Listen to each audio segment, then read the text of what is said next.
And we're live on the Junius Maltby channel. Thanks for joining me.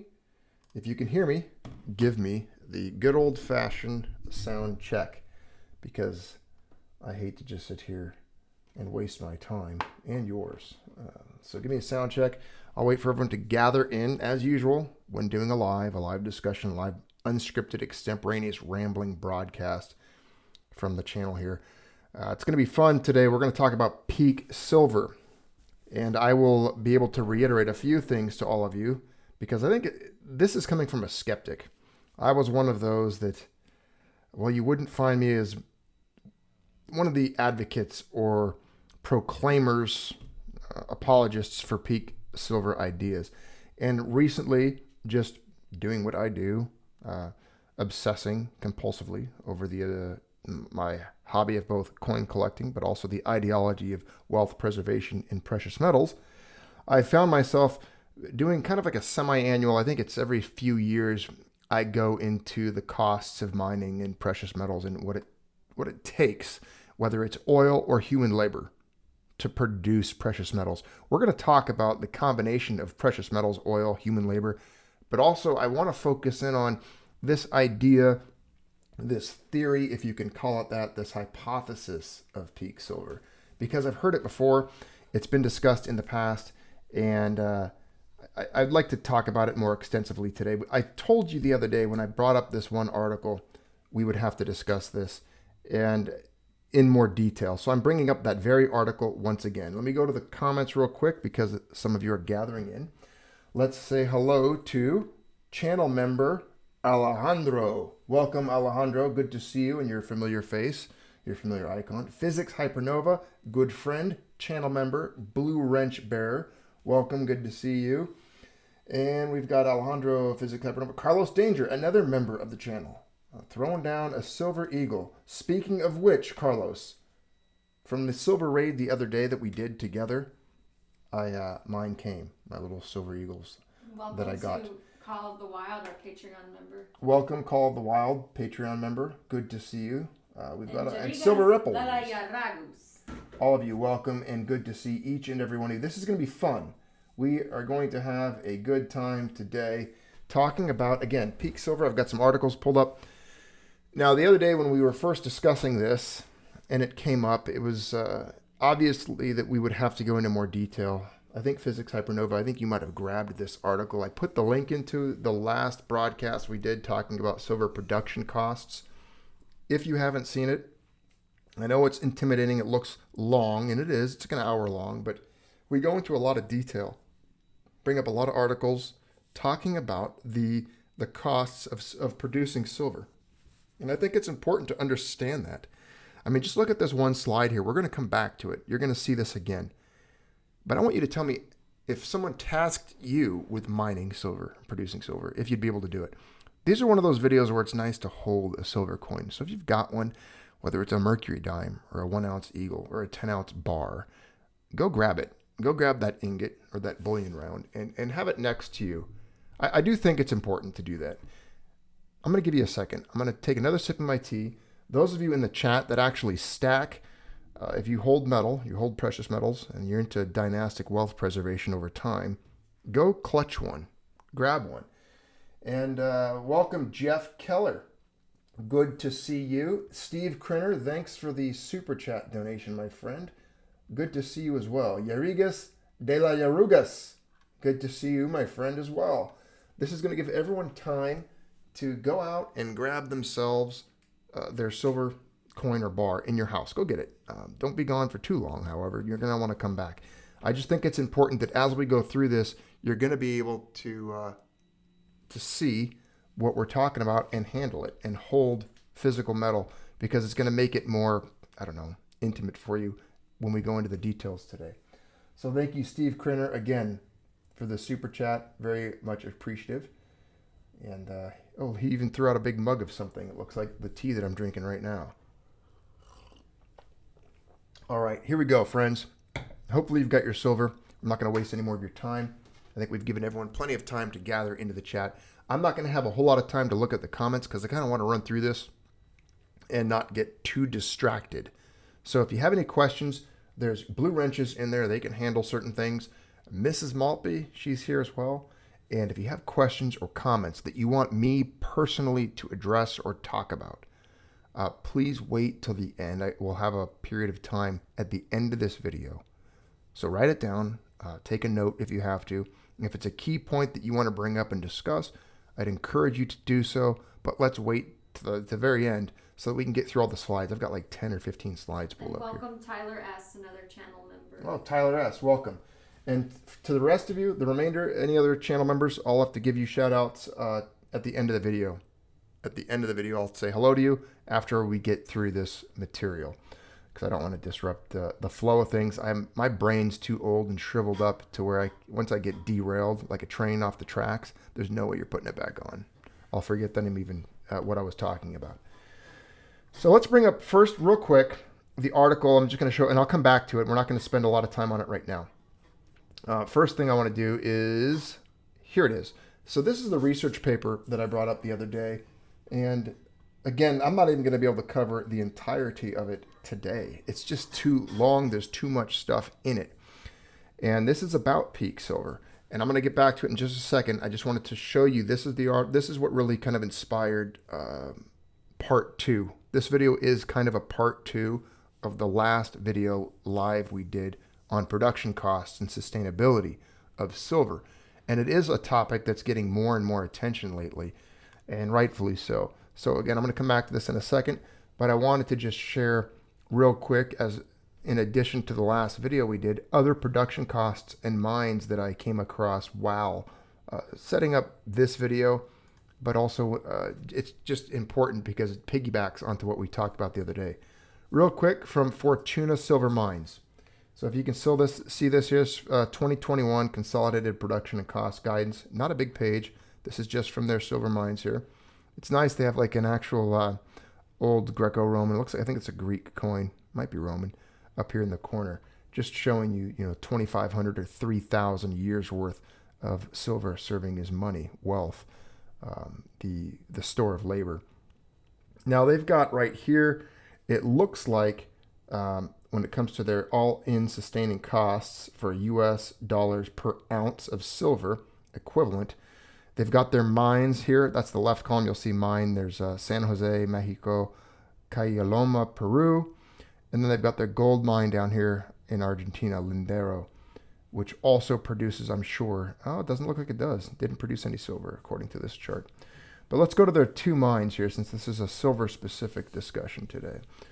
Even though I am a gold bug, and we're going to actually talk about that in a minute, because it's, again, if anyone has, I'm probably the most skeptical person when it comes to applauding and talking about some of the topics that I've been discussing when it comes to silver, especially peak silver. It was one of those things that I was like, I just don't buy it. I don't know. There's a lot of it out there. I see stacks online of people with, 1,000 ounces. I mean, come on, how rare could it be? But, I've done a lot more over time research into the subject that's kind of shed some light on that for me. But all-in sustaining cost, this is the big thing we're looking at here. Right here on the right side, US dollars per ounce of silver. You've got $12.20 to $14.50. And then down here, look at this. This mine here, $19.40 to $23. That's pretty significant. That's quite the costs per ounce of silver, isn't it? I would say so. I think most of you would agree. Those are some of the highest numbers I've actually seen when it comes to production costs and all-in sustaining costs for producing an ounce of silver. So I'm going to go ahead and close that slide out so we don't have to pay too much more attention to it. The other one I looked up and came across was, I think it's Pan American. Yeah, this is Pan American Silver. This is a big mining company. I mean, this is a stock that in the past I've actually owned it and sold it, but PAAS is their ticker sign. You can see it right there, NASDAQ, PAAS. They produce a lot. They mine all over the place. They've got a lot of mines, but of course they're set up much bigger than anybody. I mean, you're not going to be able to set up a mine like this when it comes to the thousands of ounces that they produce, the amount of millions of dollars they put into exploration and getting it out of the ground. And when I was looking at their numbers, okay, they were a little different. Here we got their 2021 guidance estimates below are forward-looking in nature. Please refer to the cautionary note at the end of this release. Management may revise guidance during the year to reflect actual anticipated results. In other words, these numbers could change. They could be worse than this. They could be more than this. And I'm going to tell you something. I think they're going to be higher. They were basing these numbers on, I would assume, one of the biggest expenditures for a mining company, and that is oil. We're going to talk about oil today. You have to. Oil is the lifeblood and the labor that goes into producing precious metals. Before the Industrial Revolution, before the internal combustion engine, before we had mechanized equipment like bulldozers and excavators and all of the things that drive and consume oil, it was human blood, essentially hemoglobin. It was humans that provided the liquid to get it out of the ground. Instead of it being black oil, it was the red blood of men that were responsible for extracting silver. Well, that's changed. That new liquid, of course, it still involves a lot of men and manpower, but we have blood or oil now. So I think that their cost estimates were on numbers that are going to have to be revised. You've seen oil costs lately. I have a friend, a very close friend, contact, and a friend of mine who's in the oil industry, very deep in the oil industry, and he sends me information all the time. Oil last year was the lowest. You're going to probably see it for the next 5 to 10 years, I would imagine. Last year was it. That was the low if you wanted to buy oil shares or stocks or anything like that. I think last year was it.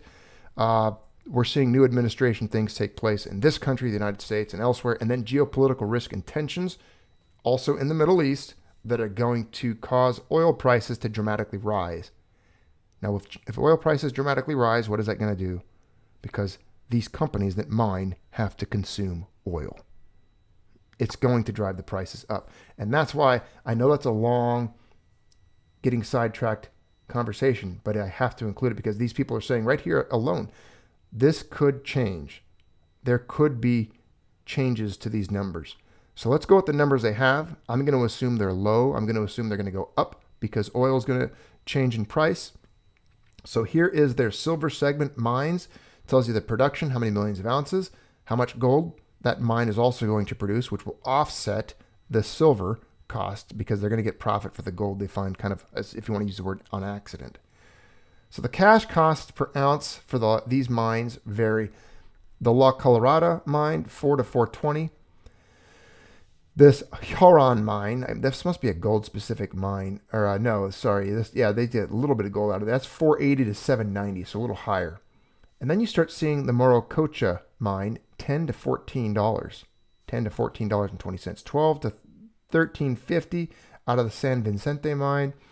The Manantial Espejo, $16.30 to $17.30. Again, that's pretty high. That's high numbers right there for a mine for silver production per ounce.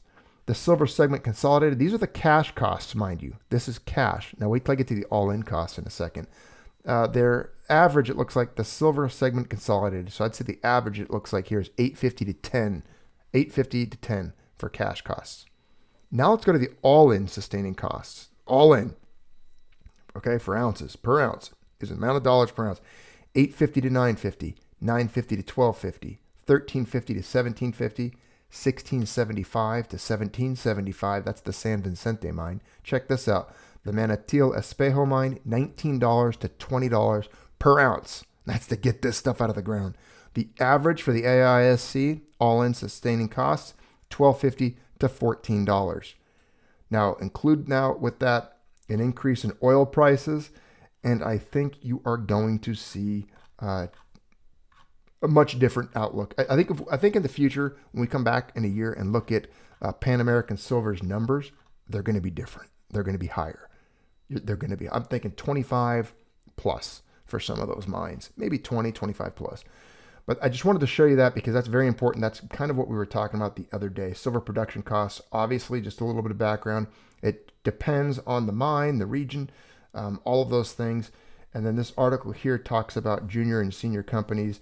And then, of course, they've got $15 per ounce, while other companies report costs of $9 to $12 per ounce. And it depends on their infrastructure, their labor costs. But one of the big things I wanted to show you was this chart, because we talked about this in the last video on production costs for silver. Take a look at it, silver prices and production costs. You notice they follow each other. Very important to note that they do follow each other.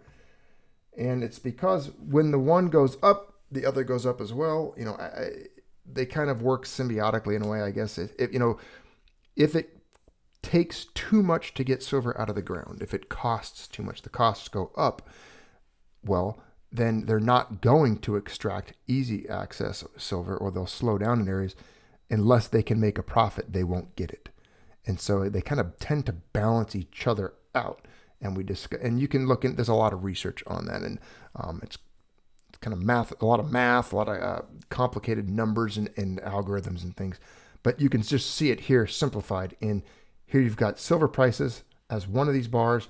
They don't really tell you which one. And then you've got production costs as well.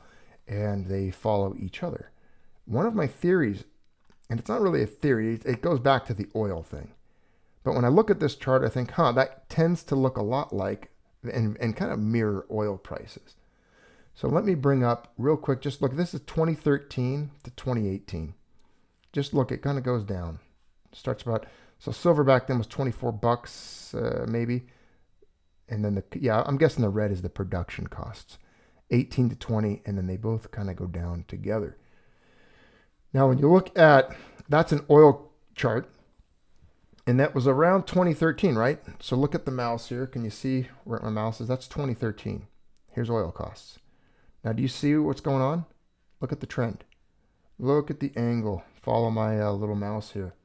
Do you see it going down?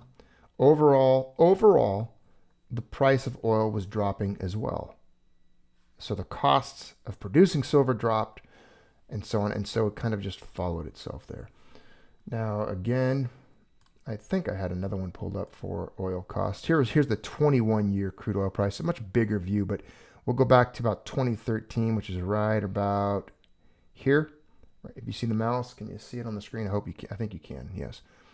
There is the 2013, and then, of course, you can see oil just drop in price. And again, let me get that centered up for you so you guys can see it a little bit better. Because I want you to see this chart. It is important to what we're talking about. Here's 2013 again. Let me just show you. Right there, October 1st, 2013, oil was, it looks like about $107 a barrel. And then it just starts to drop. 2015, 2016, $40, $50, 2017, $49 a barrel. January 2nd, 2019, 53, way down here. May, 26 bucks a barrel. April, remember this time period? Of course, the futures contracts were negative, but no one was going to actually give you oil for negative money. They were just paying to store it. That's what that was. The actual reflected price was about 25 bucks a barrel. The point here that I'm trying to make is you can see this decline in oil values, oil prices. And then when you go back, look at this, almost the same real look and same angle, same kind of decrease in price. That's just to show you, again, silver and gold require a lot of oil to produce. I mean, this is what it takes to get metal out of the ground. Take a look at that picture. Let me bring it back to center for you. And you see these gentlemen working heavy equipment. I don't know what the fuel mileage is in diesel on one of these giant trucks. You see the size of these two trucks? And then you've got this monstrous dinosaur-like creature eating the mountain with its bucket. This thing doesn't run cheap. All of these pieces of equipment have maintenance costs as well. And then you've got these laborers, these men who work, men who drive, men who operate machinery. I'm having a sip of tea. So again, that's where the oil is. That's when I talked about oil being a representation of labor and cost. It's the same thing as this. These guys that work deep in the mines, these guys have to be paid. This used to be what it was. This was the human toll, the cost, the price. I mean, people died. They still die in mines. And for a long time, it was miners who worked like this. And then, of course, technology got us to this point. And now one of the key costs is oil. Oil is still a laborious thing. It takes labor to even find oil and get it out. I mean, oil itself is a commodity. And so that's something to consider when it comes to the extraction of precious metals. and it's very important. I'm going to close that out because we're done with it. Now I want to get back to where we were at, the main document here. We'll get to the paper. This is later. We're going to talk about this towards the end. The paper silver market being 250 times the size of the physical silver market. Kind of mind-blowing. This is an old article, but the reason I'm bringing it up, it's 7 years old. This is something people in the silver community have talked about for a long time. And I think this number is actually bigger. It has grown since then. I mean, I can't imagine the difference in the numbers in 7 years. Probably quite significant. We're not going to go into too much depth on this article because it is dated. I just wanted to bring it up just to show you what's been going on. This is the history of the silver market. This is what people talk about. If you're new to this, people have always brought up this huge paper versus physical disparity. Now let's go back to this. This is the article the other day that kind of set a lot of this off in motion. I said that we'd have to come back to this, and I knew we would. And for the last few minutes, we've kind of just been preparing for it. And it's actually too big. There's too much information in this article to really even make one video on it. And I would hope that some of you that are like Physics Hypernova I mentioned earlier, I sent the link to him, or I posted it so he could grab it. That way you could spend more time looking at it. I read the abstract in the last video, so I'm not going to do it today, but it's really essentially talking about the amount of silver out there and what's going on. I'm going to read to you now the introduction. It is a fact beyond discussion that silver is a limited resource on the globe. Because silver always was rather rare and in short supply, it served as a measure of value. Silver was man's first currency, though in the first millennium of its use as money, it was used in unstandardized units. The silver market is a market within set physical limits, and mining production is subject to mass balance limitations. Thus, an integrated assessment of the security of long-term supply and the adequacy of the Earth's silver reserves is of importance for society at large. And then it gives references, a lot of references, by the way. Heinberg, 2008, and Sverdrup et al. Expressed concerns about potential scarcity of silver. Silver has been manufactured by humans since at least 3000 BC, first from ores with native silver and later from lead ores. After gold and copper, silver was the third metal for humans to find and work. In modern times, silver is supplied in significant amounts from the mining of zinc, lead, and copper. Now, the hypothesis for this is pretty interesting, so I want to read it again. Our hypothesis is that the price of silver and its physical availability can be modeled based on a systemic mapping of silver flows in the world silver trade system, and an assessment will show the risk for shortage of silver expressed as decreased production and increased prices to be significant in the next 30 years. We evaluated the silver supply for the whole globe in a generalized way and include simulations that cover both the short term and long time into future, giving simulations covering the time span of 500 years, 1840 to the year 2340. I won't have to worry about that year.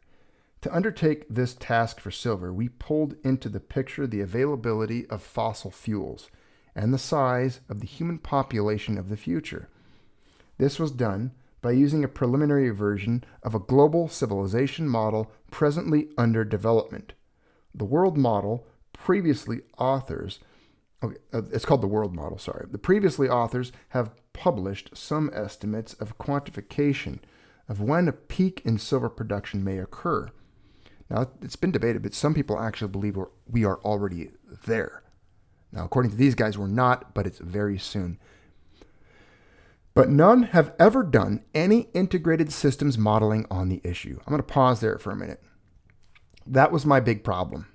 For years, people claimed this peak silver situation, but there wasn't, to me, enough measurable data, enough proof that it was really that close or that big of a deal. I guess you could say I suffered a little bit under a normalcy bias when it came to, so hey, silver's always been mined. It always will be. There's never been a disruption. They're always finding new stuff. There's mountains all over the place. I mean, come on. How rare could it possibly be? I see people on YouTube with stacks of thousands of ounces. I just don't see it that way. I thought there was always, and it's something that I've wrestled with. I agree with these guys in their studies entirely on the history of silver, its role as money, its scarcity, all of these things.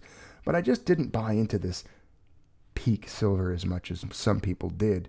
There were some silver maximalists out there that really call for, these insane valuations of silver that I just had a hard time with. And I didn't really see the logic behind it or make the connection to the thousands of industrial applications and demands for it, as well as combining it with its monetary uses and roles in the past and potentially, if there are, in the future. And when I combine all of those and then I looked at this study, I thought to myself, well, you know what, there actually might be something to this. There really could be. Now, the reason this is piggybacked on, well, the entire discussion we had in the last video and then the opening of this video on production costs and sustainability and all of these things, the all-in sustaining costs, because they go hand in hand, really. They truly do. I mean, think about it, like if silver gets that rare, well, they're gonna really go after it. They're gonna probably hit it even harder. It might even accelerate the velocity in which the ore and the supplies of known silver's ore is depleted. That's what I could see happening, is almost an acceleration of the exhaustion of these mines based on price. We're gonna have to see on that, but it goes hand in hand. Again, this is going to have an effect on price, whether people want to believe it or not. There's going to be people that start taking positions. You might not think so, but I'll tell you, Western civilization, Americans, Europeans, they don't think generationally. They don't really set up for posterity. I mean, the evidence of that is the debt in this country. They really don't give two hoots about tomorrow or the people. There are other societies and cultures, however, that are different and do. The Chinese would look at this study and this and think, well, how are we going to give the Chinese 10 generations from now the upper hand and prepare them to be the dominant civilization and the dominant holders of silver? That might be foreign to you. You might not think that way. I can assure you that they have business classes in China that is their entire thesis and indoctrination, is how to prepare their nation, their people, 10 generations from now to be the inheritors of wealth and the planet. Just because you don't doesn't mean they're not. So this is going to affect price. It's going to affect the store of metals. My father, he runs his own business, and he had a client that would bring his vehicle in, and the person that brought it in was of a dynastic family in China for centuries. And this was a very, very wealthy individual over the course of hundreds of years. And he was telling my dad about what you just said, Junius, that he quite literally has dynastic, like their line will continue. They actually, it is essentially it's an ethos in China. Yeah. And Western humans, Europeans and Americans, they have no concept. They Right. do not comprehend that mindset. I have nothing but the highest respect for it. I think that's why China is kind of this economic power to be reckoned with, because it's not in just one area. It permeates their entire model of business, all of their strategies, all of their tactics. Everything that they do is to set up the next generation of the Chinese to be more powerful, to be better, to own more, to be able to control more. And so if you think that, oh, well, in the year 2340, when there's no more silver, it's not going to matter. I won't be here. And I'm just going to look out for me today.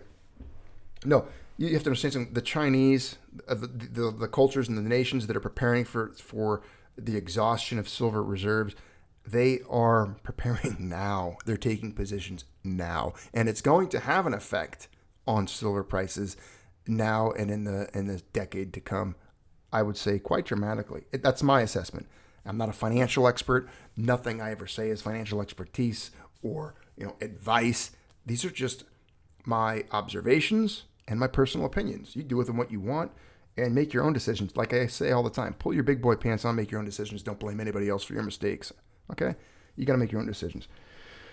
Now, this is the world model. Again, previously authors have published some estimates of quantification of when a peak silver production may occur, but none have ever done any integrated systems modeling on the issue. That's why this kind of changed. This was, I would say, a breakover point for me, or point of demarcation when it came to my observation and assessment and belief in peak silver theories. References of earlier work that we build on include, and then they include a bunch of studies. There's so many like different references in this paper. It's encouraging. And I'm going to put the link for this article down below so you'll be able to have access to it when I'm done if you want to really tear into it and read it. Now these guys, these references gave the peak production year. Now we're talking about peak silver, the peak production year of 2032. I want you to, everyone, if you can, I know there's a lot of you in the chat. I got some good friends in it. Carlos, you're always good at this kind of thing. I can imagine Carlos was the guy in the class that sat up front and was like raising his hand and interacting with all the time. I actually don't think so. I think he was. I don't think so. Carlos, watch this. I think he was. Carlos, throw down the year 2032, 2032. That's the year. Everyone in the chat, look at the year 2032. That's not that far away. That's not 300 years away. I'm not good at math, but can somebody tell me how far away the year 2032 is? What is it? It's 2021 right now, right? It's 11 years. Mm-hmm. In 11 years, it goes by like, I'm going to do something with my fingers here. You can probably picture it and guess what this is. I just did. Did you hear that? That's a snap. And I'm not that old, but I'm kind of an older person. I mean, some people think I'm old, and then I meet older people, and they're like, "You're a young man. Look at this young whippersnapper. How old are you, son?" And so I'm kind of in that in-between phase. But I'll tell you this. Let me tell you this. What is this? 11 years goes by very quickly. And I don't think any of you in the chat, I know there's certain stackers. There's even stackers out there. I was one of them that was like, peak silver's impossible. Silver's not going to go up. There's no such thing. I see the comments in the chat. I had that video the other day on production costs and all this. And there was a few who showed up. And it's obvious that they're stackers. They buy precious metals, but they just don't buy it. I think they're discouraged and downtrodden because they've been waiting so long. And it's been a long time coming. I mean, honestly, if you're a silver stacker, you're like a Hebrew Jew wandering around the desert. It's like we've been in the wilderness for 40 years, wandering around, lost. Like we don't know where to go. We just get manna from heaven. We don't know what's happening. And we're just kind of in this chaotic, lost world of waiting for silver prices to redeem us, to bring us to the promised land, the land of milk and honey. Well, I'm telling you, I kind of think, and I mean kinda, that we're getting closer to that milk and honey. Now, it might not be that nice because it might be the convergence of hyperinflation and other things that are kind of ugly to have to wrestle with, or a reality that is not as good for all of us. But I do think when it comes to silver prices, as it's valued, both in paper fiat, but also in its store of labor and in the value that it holds in other goods and services, I think it's going to change. Because, I mean, look at this for a second. Let's just go back. I really want to look at this year, 2032. It's 11 years away. 11 years away. That's not that long. And there's more info and facts to support this than there are to counter it, if you know what I mean. Now, if you don't believe that peak silver is the year 2032, I would tell this to any stacker out there. If you're a stacker channel, they probably don't watch my channel. Most of them don't. The stacker community, for whatever reason, I've kind of been on the peripheral of it ever since I started. Even though I was one of the first stacker channels, they really have never taken that much of a liking to me. I think it's my personality. It's kind of abrasive. I'm kind of loud, and I make weird voices and stuff. Who knows? I don't play their games, and I don't buy some of their into that type of, anyways. They can disagree with this all they want. But if you're going to disagree with a study like this, you might want to be able to counter it with your own research, your own data, your own metrics, and your own math, and do a scientific study, a geological study, get your own references, exhaustive list of references to counter this. So far, I haven't seen any metrics or any information or data that adequately can dispute the idea that peak silver would be in or around the year 2032. I haven't seen it. No one has been able to present. And this is coming from the skeptic. Honestly, think about it. I mean, you see my little icon for this channel. It's a gold coin, right? For years I was known, and I am. I'm the gold channel. I'm a big. This does not take away from that. I am a firm and advocate believer in gold, always. And I think the same thing. Many of these points that I make with silver go in hand in hand with gold. This is, again, I'm focusing and talking about silver, however, here. Both are sound money. Both have been sound money for thousands, 5,000 to 7,000 years or more. My point with that is this. If this is coming from anyone that you might want to just listen to for 2 seconds, it's the fact that it's coming from a guy who was, known for mocking silver in a friendly way. I used to tease it, calling it gold's crippled little cousin, telling it like it's Forrest Gump to kick off its crutches and run. Come on, you can do it, little fella. Look at its chart, it's chaos. And I used to, and this is coming from someone again. My first precious metals coin was a 1987 Silver Eagle. I've been stacking silver since most of you before you were even born. I was buying silver back in the 80s when I was a kid, and I've been stacking it ever since. I was buying silver at $4 an ounce, but I've watched it go up and down. And it's discouraging, and I've been pissed at the inanimate object that is silver before. But come on, what are you doing? And of course, it was displaced aggression. I was mad because it wasn't doing what I wanted it to do. But I know there was causes, and as I got older, I realized there was some very obvious causes to why silver was not performing the way it was. And we could talk about JP Morgan and all those guys another time. That's another video. But we know there are some shadowy figures that are responsible. And it actually opens up an entire universe of conspiracy theories on why they would do that. Think about it. Why do they have such a large position in silver, but also discourage you from buying it and try to keep the price low? Is it so they can acquire more? Are there powers that be that want more? Do they see something we don't see? I heard an old saying once, you want to buy the lie or invest the lie? One of you might be able to find it and throw it in the chat. There's an old saying, something like buy the lie or invest against the lie. I think the lie is that silver's worthless, you don't want it, there's a lot of it, and the price isn't going anywhere. That's the lie. Okay, then invest in it. Go opposite. Run against the herd. Run against the masses. When everyone else is running, you should be running away from something. Maybe you should run towards it, kind of a thing. Now, don't think for a second that everyone's running towards silver, because I've told you this a million times, and the same with gold. Nobody owns gold. Nobody, really. I mean, you might be in your own little echo chamber and have a handful of friends that do, but I'm telling you, when you're in traffic or when you're in a stadium, when you're looking around, let's just pretend you went to the Super Bowl. That's coming up soon, right? I don't even know what day it is. I'm not going to watch it. I don't watch sporting events. I don't care. But let's just pretend they dropped you in the middle of that field and you walked and you did a 360. You looked around.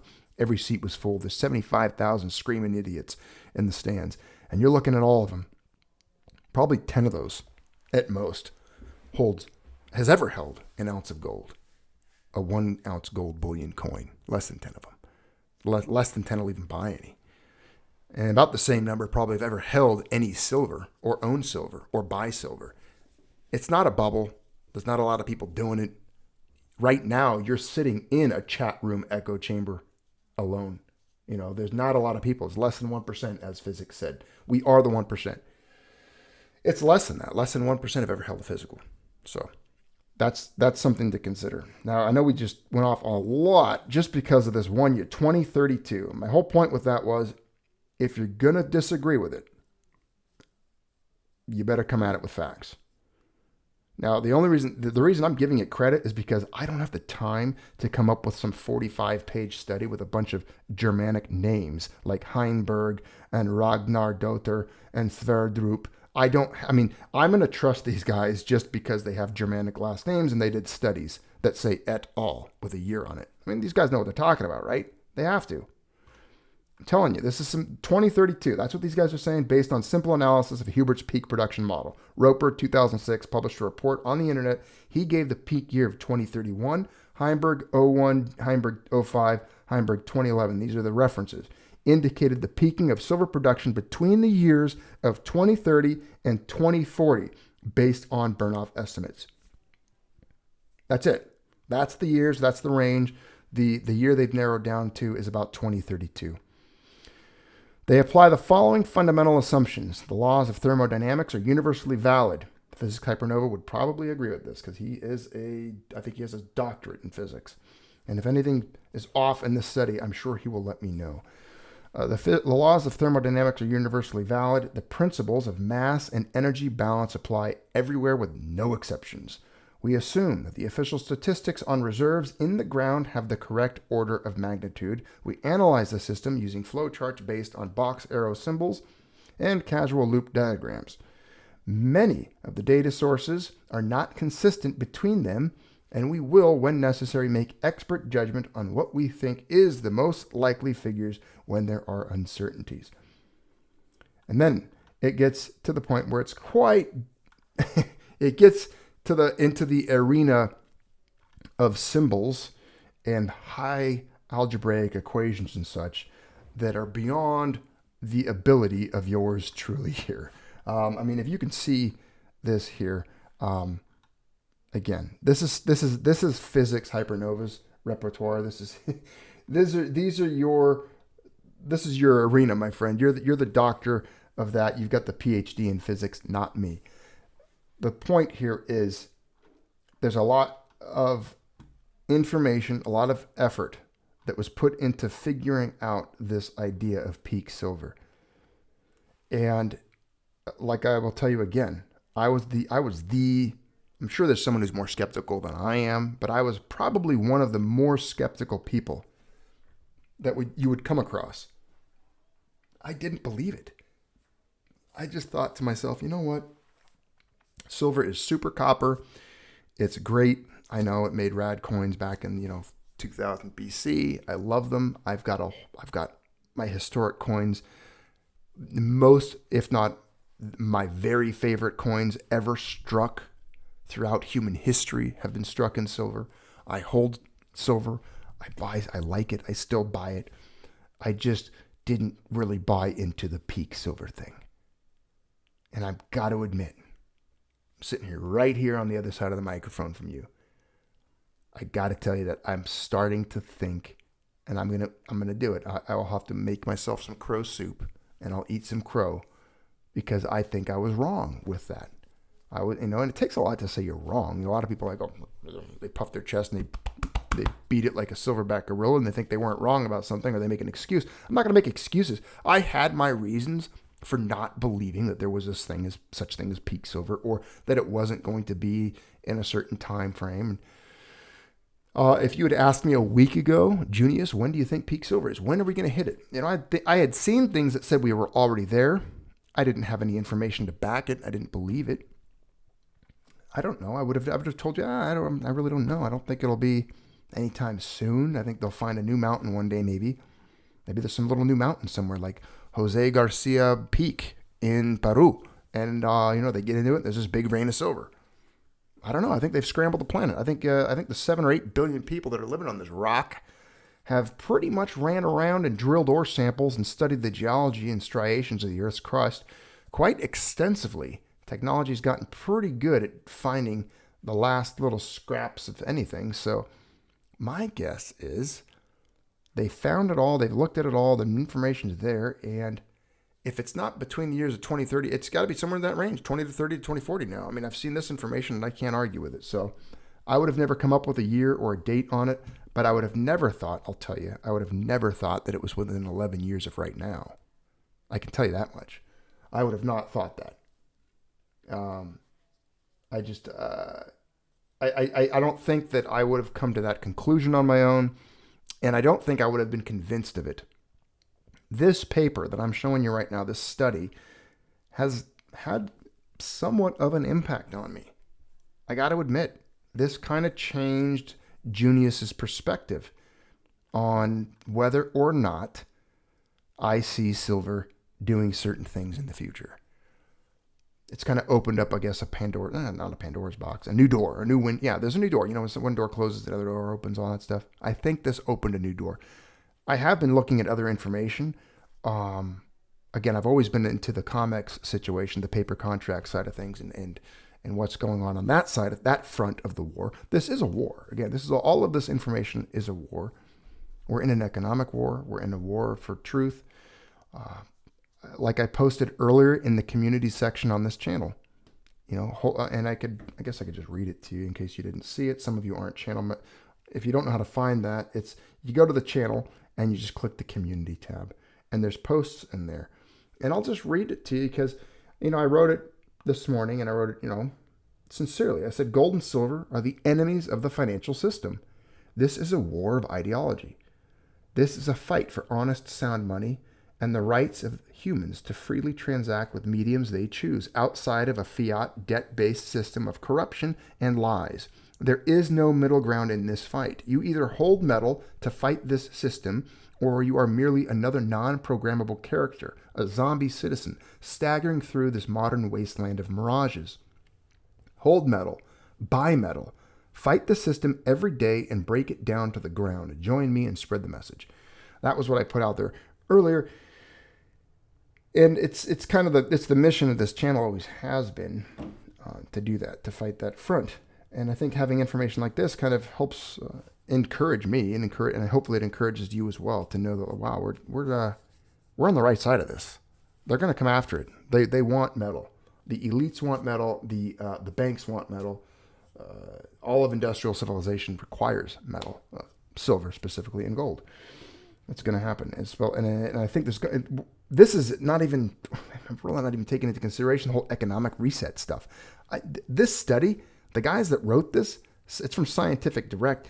They probably don't even consider the economic reset or monetization of metals as a factor in this. Think of that. They're looking at this almost from just a scientific perspective, from like making cell phones and all of the medical work and solar panels and things like that. So again, there might be variables to this. If you're into science and physics, Hypernova, I know he's a scientist. He understands what a variable is. You have to take into consideration all the variables. There might be variables that even these guys didn't really consider, and that is the economic backdrop of a global financial crisis, the implosion of the derivatives market. You remember that video we did where I showed you all of the different market caps, like a month or two ago? If you didn't see that, if you want to have your mind blown, like supernova in your cerebrum, go check out, after this, the market cap video we did a couple months ago. It's on this channel.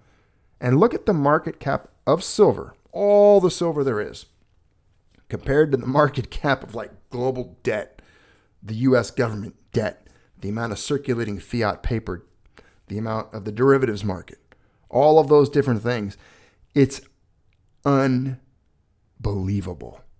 And it will blow your mind. I mean, you take into consideration those things, debt, all the market cap, and then this idea of peak silver being 11 years away, and you realize for a second that it's incredible. I mean, I actually find it incredible that this stuff's even on eBay. Like when I go on eBay and I see a Scottsdale 10-ounce silver bar, I'm like, that's still out there? Like, that guy's actually selling that? Nobody's bought it yet? There's actually people still selling it for fiat, for paper, for monopoly coupons that, if you took them to a lab, would reveal that they have cocaine and human feces in the fibers. Just trash paper, refuse, garbage, leper currency.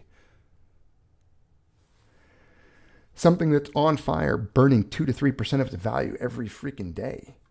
Losing value all the time.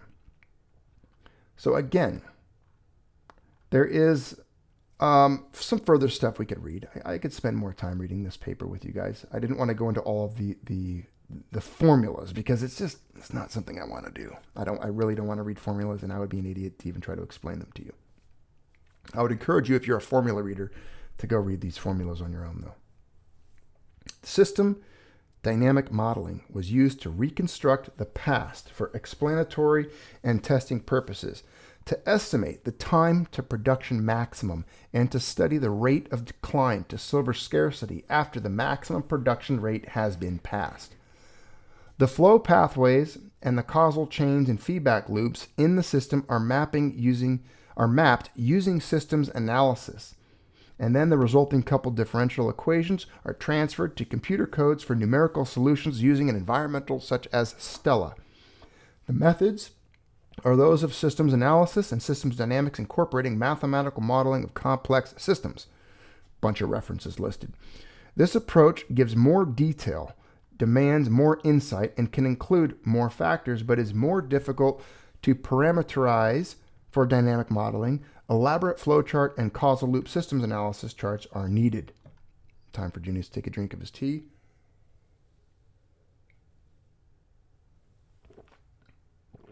And then physics says he's going to go check out those formulas. You go for it, my friend. Go check them out.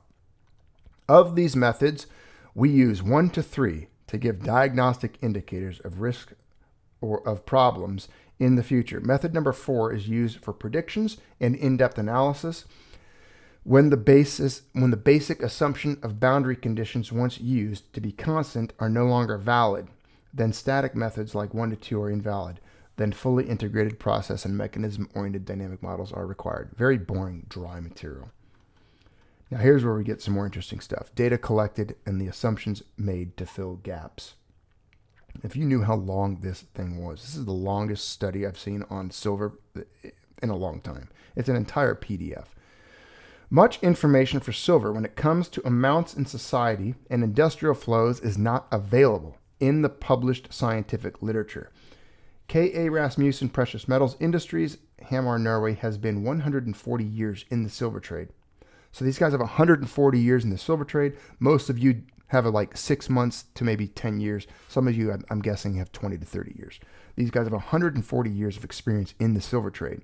And the company has archives and access to databases that are off limits for most researchers. Do you hear that? Okay, then. Some of the information used here comes from such sources and will be identified when used in this study. The global silver production from mines from 1800 to the present was taken from the United States Geological Survey 06, 07, 09, 12. The data on silver price is from U.S. Geological Surveys 2011 to 2013, expressed in 1998 dollars. General information on fluxes, stocks, and mining production was taken off the website of Statista 2010, Silver Institute, bunch of references. Most actors trade through the metal market, and through trade is geographically dispersed. It is linked through the price systems at the London and New York metal exchanges, and you are all familiar with that. The huge spike in silver price in 1981, and I love when people point to this as that, that's when silver was someone bought. I never bought. Who bought silver in 1981? I'm sure there's some people that did, but when people use that as a starting point, they're just stupid. The huge spike in silver prices in 1981 occurred when the American Hunt brothers in Texas tried to corner the silver market for speculative purposes, beginning in the early 70s. The Hunt brothers began accumulating large amounts of silver. In the last part of 1979, the brothers had silver stocks of 3,100 tons of silver. During the Hunt brothers' accumulation of the precious metal, the silver price rose from $350 per kilogram in September of 1979 to $1,610 per kilogram in January 1980. Silver prices went down to below $350 2 months later, March 1980. This illustrates the low liquidity of the silver market, that removing 3,100 tons from the market increased the price this much, 460%. Think of that for a second. It's a pretty good example. And I've never really considered that before. 3,100 tons shifted the market 460%. You guys think of that for a second? Who else is thinking of that? Pretty interesting. Certainly, there was a significant drag along of other speculators that further reduced market availability. How large this drag along was is difficult to assess. Figure 2, 3, and 4 shows the charts of world silver material fluxes, the Silver Institute website, and then it gives you a ton more resources. Personal knowledge from authors. And okay, then there's jewelry, cutlery, personal items, maritime Main return time is 40 to 80 years. Long-term accumulation significant. Trying to get down to, okay. Here we go. Silver coinage. There it is, 4. Silver coinage. This used to be very important before 1925. Again, as you all know, what was it, 1919 when England, the United Kingdom, Britain stopped producing silver coinage as much. Somewhat important until 1967 when silver stopped being money. Not that long ago, right? This stock has been mostly recovered, of course. Some is still missing, and some of it is probably lost.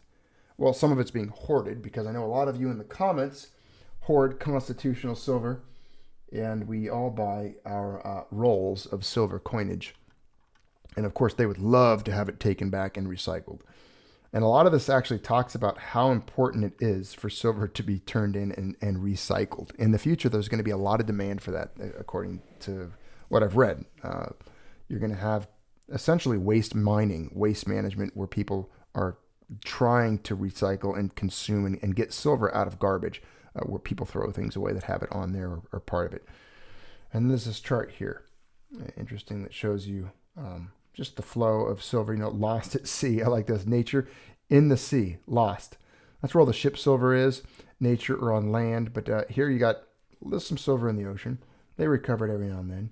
You got bank reserves, trade market, neat little flow chart of where silver goes after it's mined and turned into ore or recycled, just where it ends up and flows around.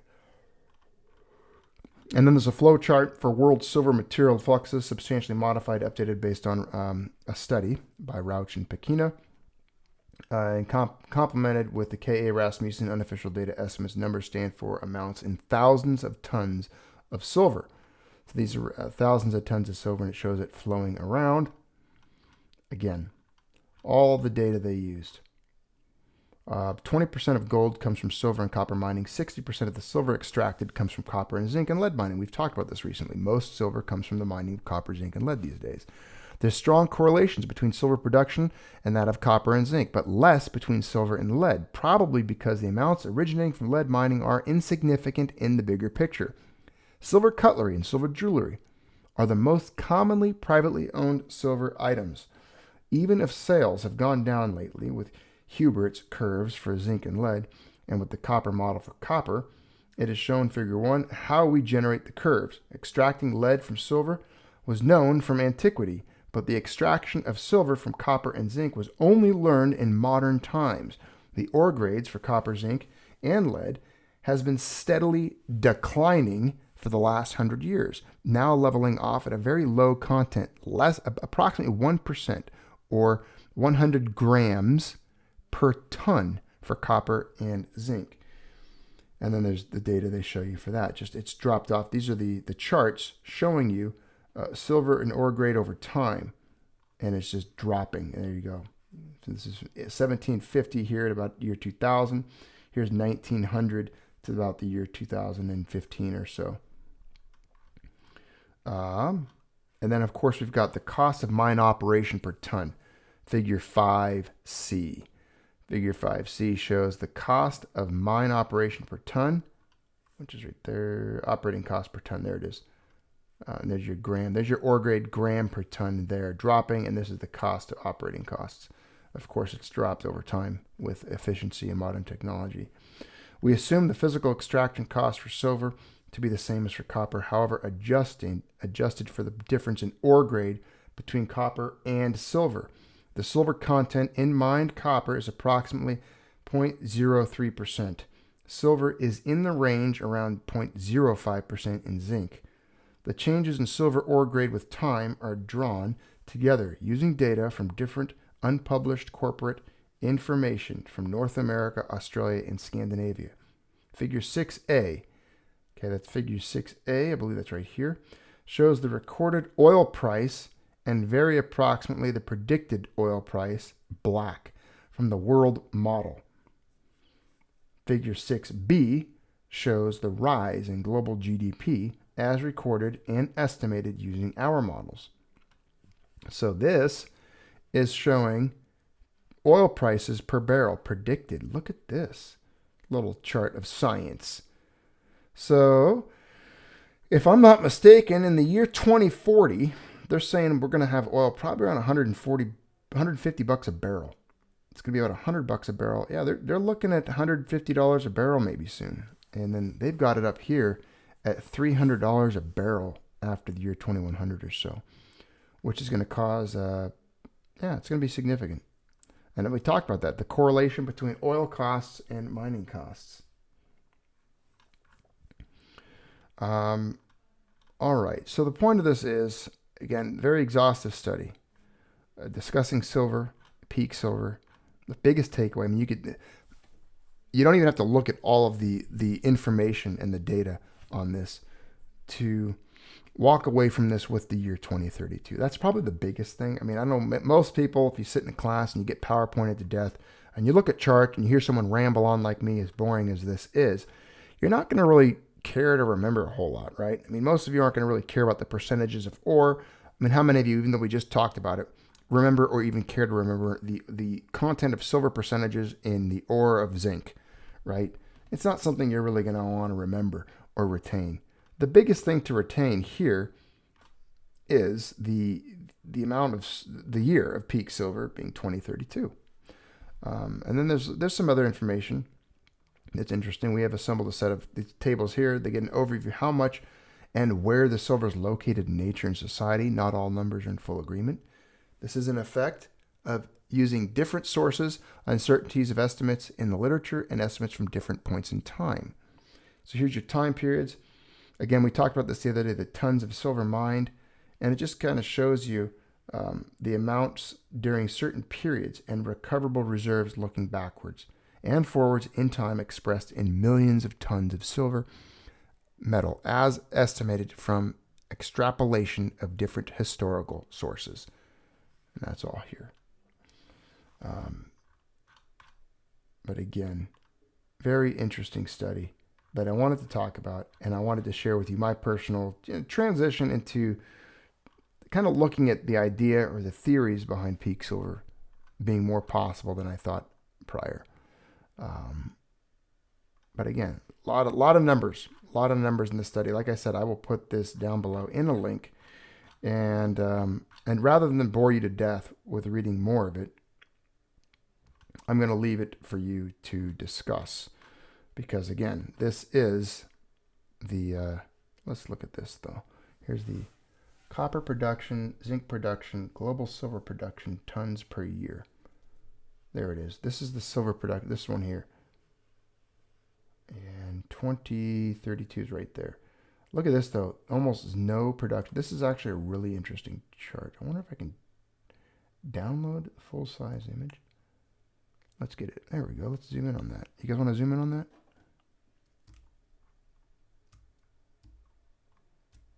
I'm going to put this up for you guys to look at. That way you can all enjoy it. There you go. That right there is, towards the end of their study, the chart. You're looking at what a bunch of scientists believe after tracking all this silver data, which is those little dots, what they believe to be the production of silver in human history dating back to about 1850. Let me do a sip of tea here.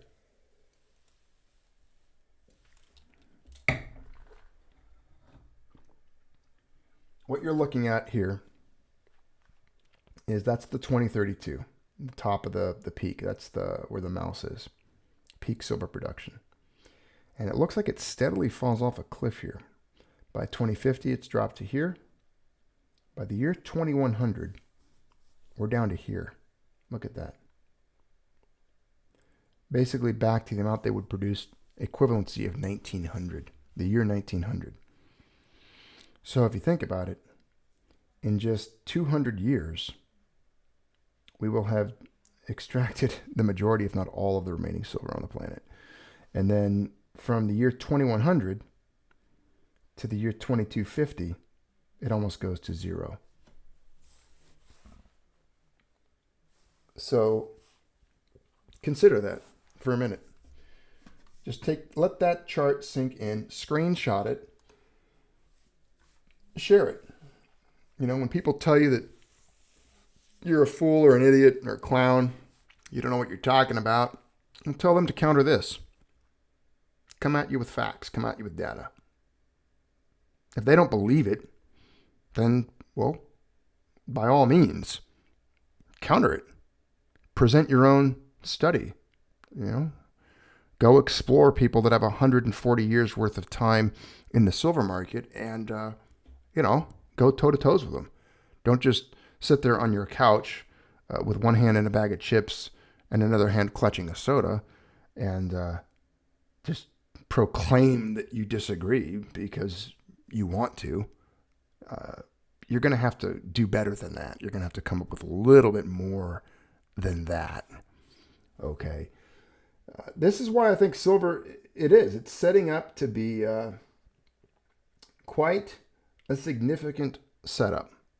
As a matter of fact, there might not be a better time to be a person who is stacking silver. This might be like one of the better times. As a matter of fact, the best time probably would be, well, somewhere around 2030, but it's never hurts to be a decade early, right? Around 2030, 2032, maybe the word will get out. And then as supply and production drops dramatically and silver is still being consumed at an exponential rate, it's going to be nice when you're sitting there with a vault full of silver and the entire world wants it and there's no more of it and you can't find it. What if they start shutting mines down? Again, that's back to the talk about variables, political risk. Who knows what's happening? Who knows what the future holds? What if there's a massive plague again and they shut down all the mines in Peru and all over the world? No one's getting silver out of the ground. What then? What do we do then? What if Biden bans mining? What if that happens? What if what's that little guy? What's that little Canadian prime minister called again? I don't even know his name. The other hypocrite, little progressive Marxist up there, the prime minister of Canada. What if he bans mining, huh? They start shutting down mines to save the planet. You never know. Peak silver might be yesterday. Who knows? Anyways, I'm glad you guys participated in today's discussion. This was fun. This was a good exercise. I think it's important to look at this type of information. What is this one here? This was global silver production tons per year. Want to look at another one? Let's do it. Let's look at high res. Let's look at this one here. Whoa, check that out. Let me get that centered for you all. All right. I'll get it centered so you can see it. This is a big old chart. This is one of the big ones. Hold on. I told you we'd get to the questions in a minute. Let me get this chart pulled up for you.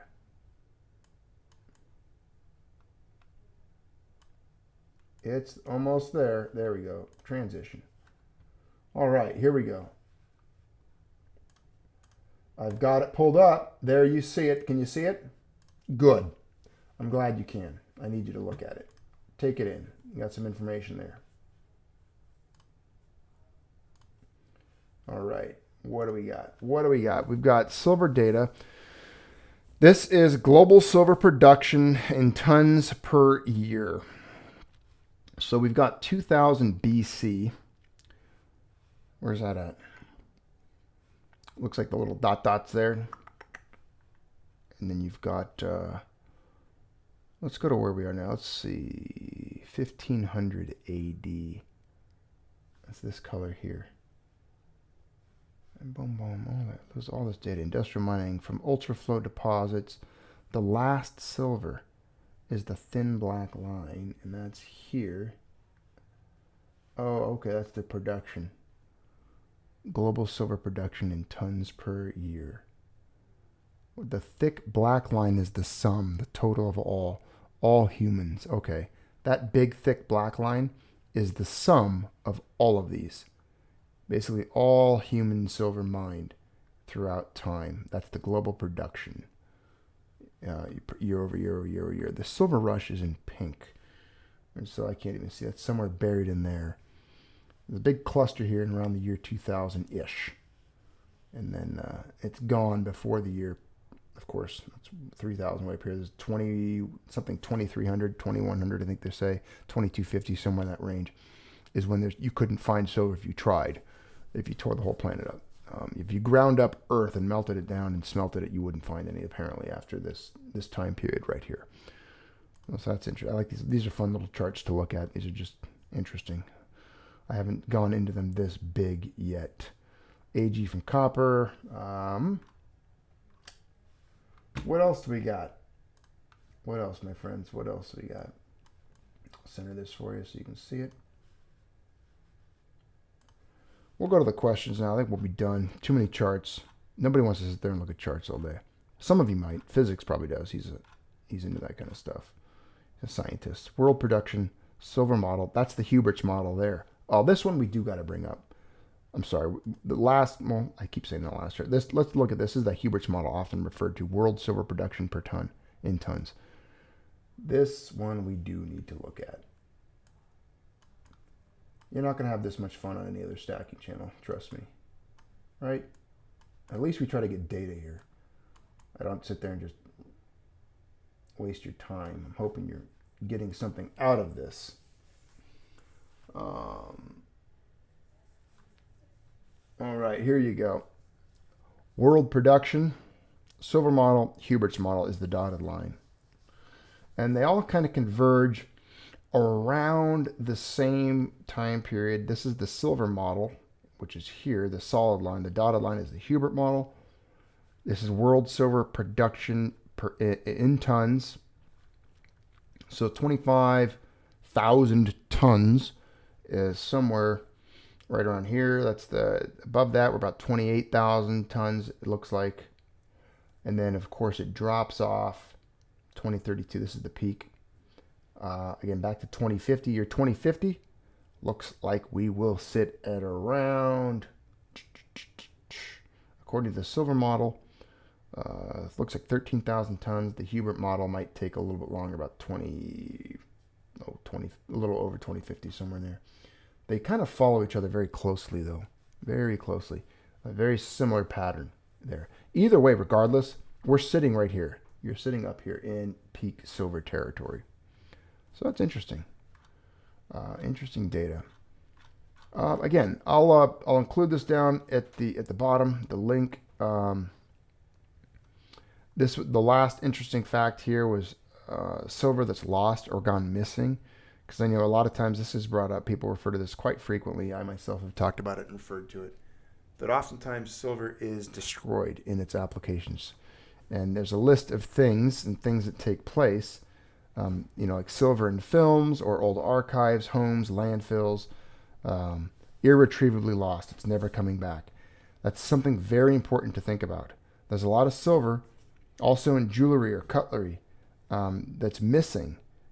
Public hidden holdings, government strategic stocks, undeclared or part, fully recyclable.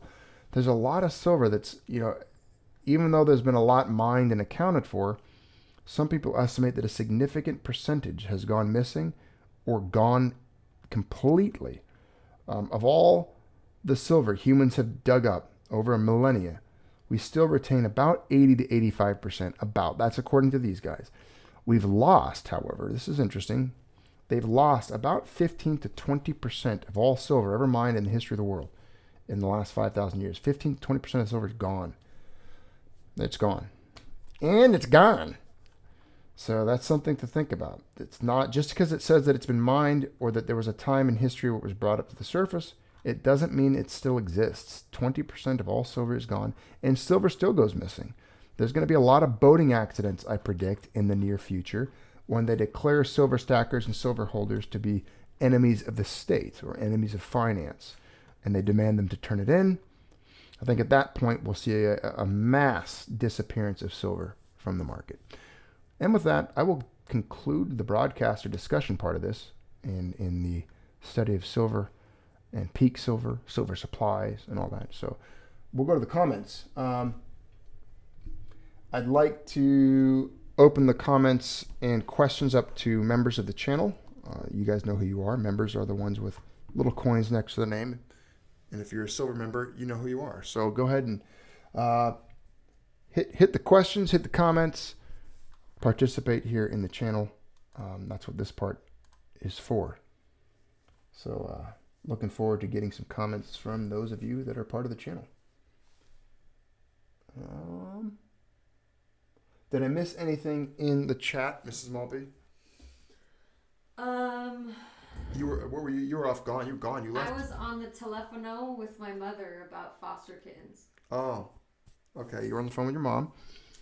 Anything in the chat that I missed? No, Call of the Wild was very kind.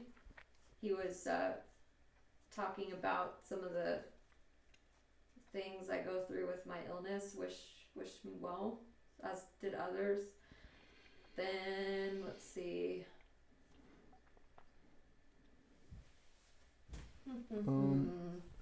Let's see. Called the Wild wanted a GoFundMe for Mrs. Maltby's operation. That would be really sweet, wouldn't it? So, anyone can set one of those up, though, right? Anyone can set one of those up. That's cool. Anyone can set one up. That would be sweet. That would be kind of fun. Carlos Danger says, so if God made something almost as smart as Bitcoin, would he call it silver and gold? He did, and that's what it's called. Aurum et argentum. I've got Tyler S. saying he cannot wait for the ANCAT rounds because I notified everyone that much to some of their dismays. She is going on the round, whether they like it or not. Oh, yeah. You're going to make your own little round. We've got DW. Don't you believe that more silver will be found? There's a lot of this world that hasn't been explored. Physics Hypernova asked me if I had a chance to check out Academy of Ideas. I have. Awesome. I enjoyed the links that you send me, man. Thank you. Do I believe that more silver will be found? There's a lot of this world that hasn't been explored. I don't. I think that this study took a lot of that into account, D-Dub. I do. And I've known people that worked doing core samples for mining companies. I actually worked with a gentleman who did that. And what they do is they drill those core samples very, very deep as they possibly can go, I guess until they almost hit magma. And then they take it out and they measure it. And if a place doesn't have the ore, doesn't have the right structure to support it, they don't do it. So I think they've done as much studying as they can. I don't know how much more there would be that they're missing. What else? I like the emojis that Jeff Keller is throwing down, as well as Jeriga's. Yes, I see many ANCATs. Lots of ANCATs. Little ANCAT kitties are in the emoji. They're so cute. Look at her little face. What a baby. Benny Smith says he enjoyed listening to the video. Thank you. I appreciate that. Don't forget to hit the like. If you enjoyed the content today, hit the like button. Share it. Share the content. Share it on a silver forum or silver discussion. Do me a favor, though, and catch video part 1. I don't know why it's not getting any. No one's paying it. They don't like the boring material. This channel is so boring that the videos don't get as much circulation. So the last video on this, talking about production costs and such, go check it out. We talk a lot about what it costs to get silver out of the ground. There's a lot of discussion in that video as well. So go explore it, if you will. Kind of took a lot to put all these 2 videos to kind of together. I didn't really anticipate it this week. I didn't plan on doing these 2 very long, exhaustive videos on silver production and peak silver and bringing attention to it. But I think it's important to do. I think it was important to bring this up and for there to be attention on this issue. One little quick game we will play before we close out. We're going to play a game. I spy with my little eye with this picture. How many miners are in this picture? 2. What do you base that on? Feet. The boot and the miner that's there? Okay, Yeah. I'm going to say 3. I'm not wearing my glasses. And The light at the end of the tunnel. I think that's another miner. That's his little helmet light. So I'll say 3. Anyway, respect to miners. Hats off to the miners. These guys do a lot of work to get this stuff out of the ground to work. and risk their lives, structure collapse, all those things. What do we got?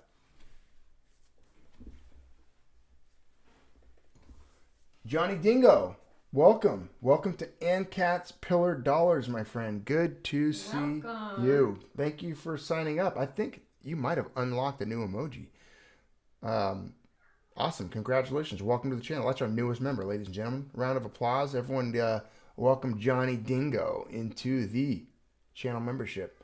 Good to have you. Johnny Dingo, if you hear Lord Archibald, that's him welcoming you as well. Lord Archibald.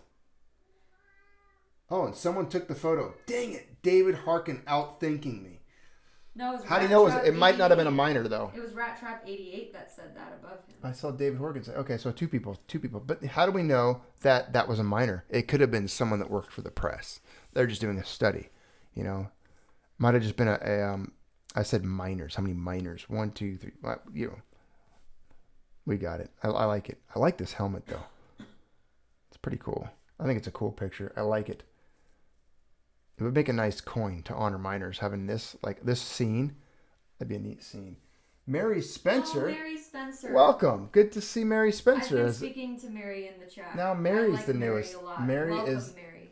Mary, welcome to the Junius Maltby channel membership. Good to see you, and we are happy to have you on the channel. I saw Mary Spencer in the chat the other day. She was talking about the Freemasons and things.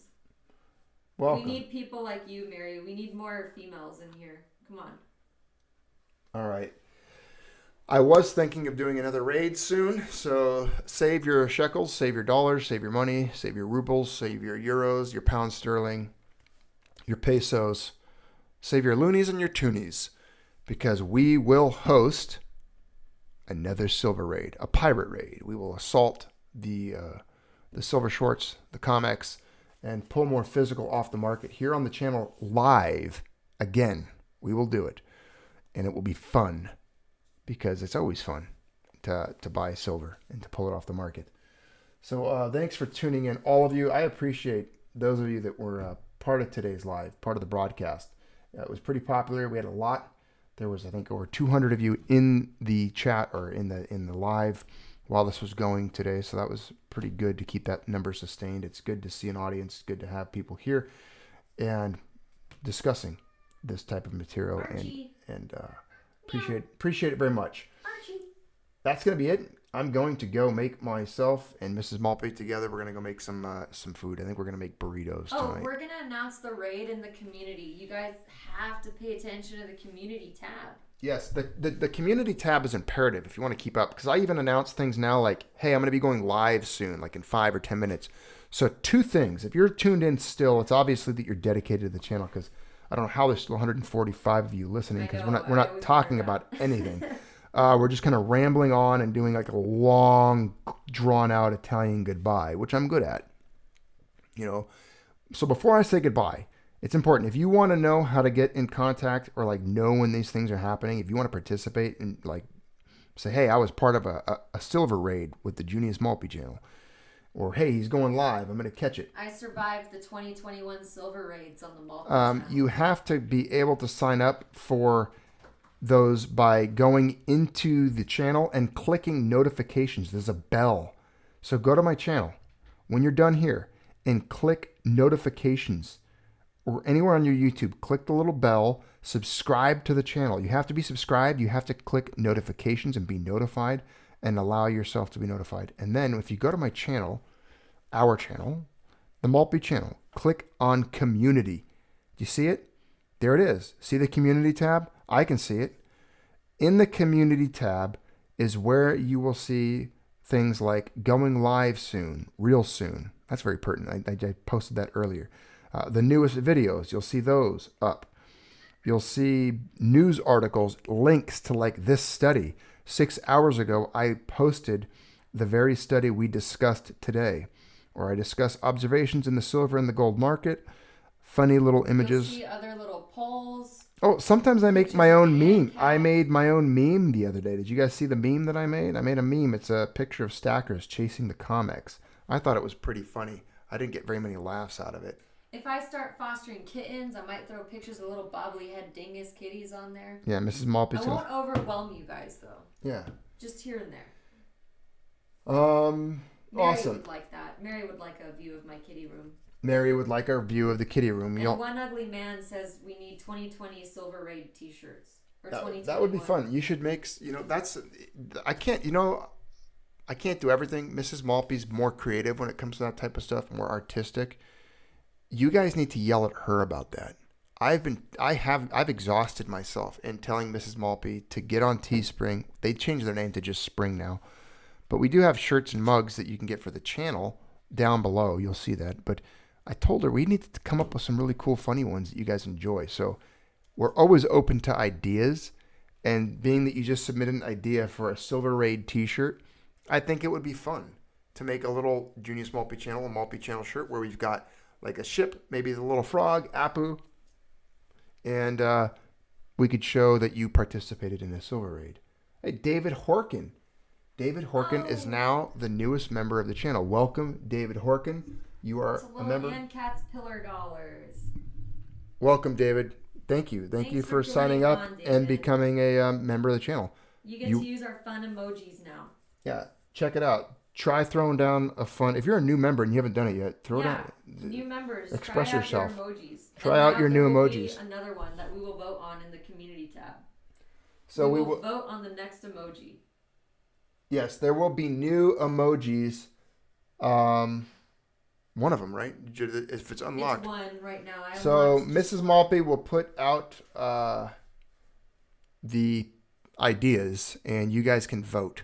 She will put them in the above, and you please look at the community tab. Be aware of that's going to come out soon, and we'll need your votes. You alone can decide on the future emoji of this channel. I encourage you to do so. Poor Call of the Wild wanted emojis earlier, and I was like, I wish there was a way to unlock those for you, because he's a Patreon member, and there isn't, and I feel bad about that. Oh, man. Well, he can always do the, what is it called? The and Cat's Pillar Dollars. Yeah. He could switch over to... Check it out. See what you think. And all of you, I love it when you guys write sentences with them. I love it. Let's see. I got to read physics. He wrote one. Hold on. What does it say? It says Biden giving more gives because Bernie said so, and I will buy more gold and silver until Janet there lowers interest rates to below 0. Awesome. I say Janet Jeller because it just sounds better to me. Welcome to one hell of a gang, says Call of the Wild.